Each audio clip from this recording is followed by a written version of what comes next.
नमस्कार, आप देख रहे हैं एमपी तक, आपके साथ मैं हूं अमित तिवारी। खबर बड़ी है और वैक्सीन को लेकर जुड़ी हुई है। वैक्सीन को लेकर बड़ा फैसला।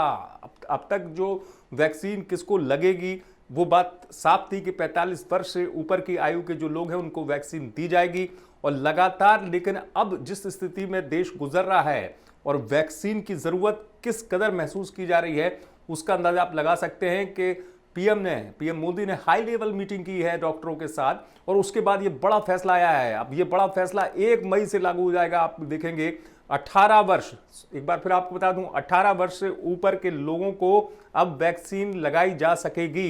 ये बड़ा निर्णय लिया गया है प्रधानमंत्री मोदी की हाई लेवल बैठक के बाद। और कैसे लगेगी ये वैक्सीन ये भी मैं आपको बता दूं। प्रोटोकॉल आएगा अभी सरकार की तरफ से, किस चरण में लगेगी, क्योंकि हालांकि ये देश में वैक्सीनेशन का तीसरा चरण है, तो तीसरे चरण को और तेज कर दिया जाएगा 1 मई से, जब 18 साल से जिनकी उम्र ऊपर है उनको वैक्सीन लेने की पात्रता हो जाएगी। आधार कार्ड जैसे अभी 45 साल की उम्र के लोग ऊपर के देते हैं, वही आधार कार्ड 18 वर्ष के लोग देंगे। उसके अलावा अब आप कहेंगे कि वैक्सीन की आपूर्ति कैसे होगी। देश में क्या इतनी वैक्सीन उपलब्ध है कि सबको लग जाए 18 साल से लेकर? अब चूंकि क्राइटेरिया बढ़ेगा तो इस संबंध में भी तेजी से दिशा निर्देश जारी किए गए हैं। सूत्रों के मुताबिक अब यह है कि 2 बड़ी कंपनियां, इनको भी सरकार की तरफ से राशि दी जाएगी। सीरम इंस्टीट्यूट ऑफ इंडिया जो कोविशील्ड बनाता है, आपको बता दूं, भारत बायोटेक जो कोवैक्सीन बनाती है, तो सीरम को 3000 करोड़ रुपए, ऐसा कहा जा रहा है सूत्रों के मुताबिक, मंत्रालय से मिलेगा। भारत बायोटेक को 1500 करोड़ रुपए की राशि दी जाएगी। ये तो हो गई सरकार की तरफ से राशि देने की बात, लेकिन आपूर्ति कैसे होगी? तो अब आपूर्ति के लिए यह कहा गया कि 1 मई से पहले जो वैक्सीन का निर्माण है उसका 50% जो है केंद्र सरकार को, 50% राज्य सरकारों को भेजा जाएगा और क्षमता के साथ तेजी से वैक्सीन का जो उत्पादन है वो बढ़ाया जाएगा। कंपनियां वैक्सीन के उत्पादन को और तेजी से बढ़ाएंगी।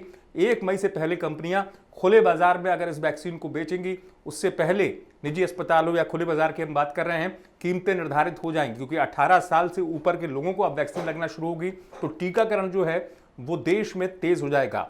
हम मध्य प्रदेश की बात करें तो मध्य प्रदेश में भी 1 मई से इस अभियान की बड़े स्तर पर शुरुआत हो जाएगी। राज्य सरकार अपने हिसाब से, आपको बता दें, क्राइटेरिया बनाएगी कि कैसे कैसे किस सेंटर में 18 वर्ष से लेकर जो ऊपर के लोग हैं उनको किन चरणों में कैसे दी जाएगी। लेकिन वैक्सीन 1 मई से इसकी शुरुआत कर दी जाएगी मध्य प्रदेश में भी।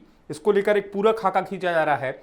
प्रोटोकॉल आएगा जिसमें आपको बताया जाएगा कि 18 साल से ऊपर के जो लोग हैं उनको किस प्रक्रिया के तहत, किन चरणों में या कहूं वैक्सीन दी जाएगी। लेकिन ये बड़ा फैसला लिया गया है देश में बढ़ते हुए मामलों के चलते हुए।